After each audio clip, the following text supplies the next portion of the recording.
ఆయన రాజ్యసభ సభ్యులు, కేంద్ర నాయకులు.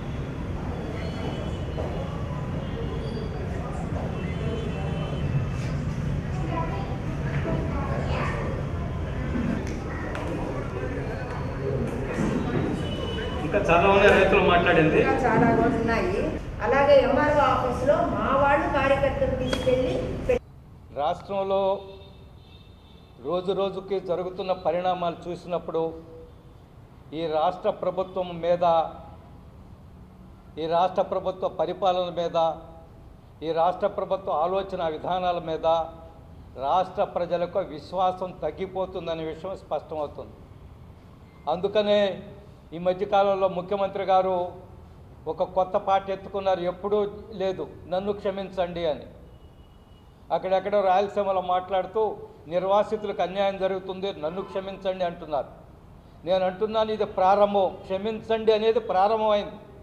భవిష్యత్తులో అనేక కార్యక్రమాలు విఫలం చేస్తే ఆయన క్షమించండి క్షమించండి అంటూ ముందుకు పోతారు.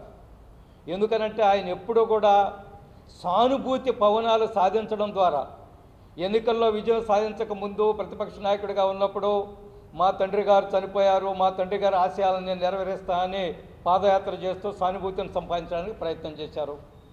అదే సమయంలో ఈరోజు కొన్ని రోజులు ప్రతిపక్షాల మీద ఆరోపణలు, ప్రతిపక్షాలు నేను పనిచేస్తూ ఉంటే నన్ను పని చేయించడం లేదని ఆయన సానుభూతి పొందడానికి ప్రయత్నం చేశారు. ఈరోజు నిర్వాసితుల విషయం వచ్చినప్పుడు ఆ సానుభూతి పొందడానికి ప్రయత్నం చేస్తున్నారు.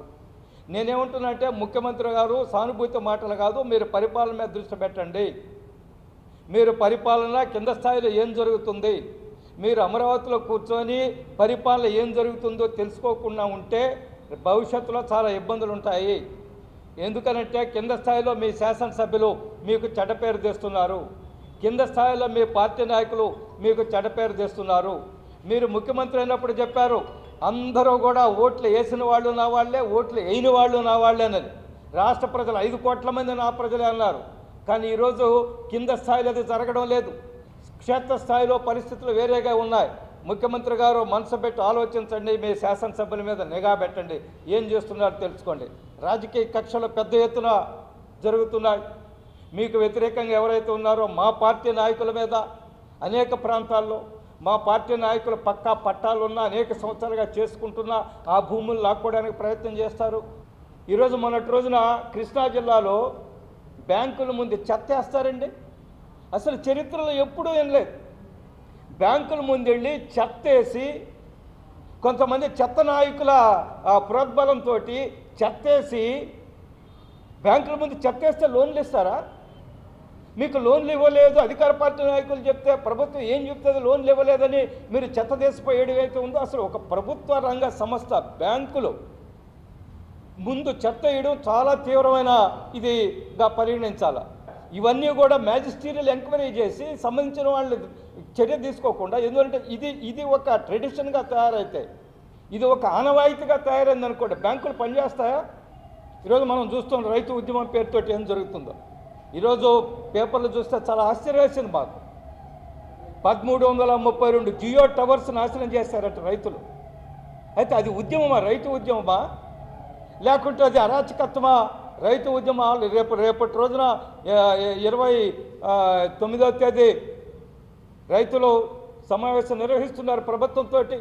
ఈ లోపలే టవర్స్ నాశనం చేయాల్సిన అవసరం ఏముందో నాకైతే అర్థం కావడం లేదు. అదే సమయంలో ఈ ప్రభుత్వము ఎకనామికల్లీ వీకర్ సెక్షన్స్ విషయంలో ఎందుకు శీతకన్నేసింది? ఈడబ్ల్యూసీ 10% ఎందుకు అమలు జరపడం లేదు? దీని విషయంలో ప్రభుత్వ వైఖరి ఏమిటి?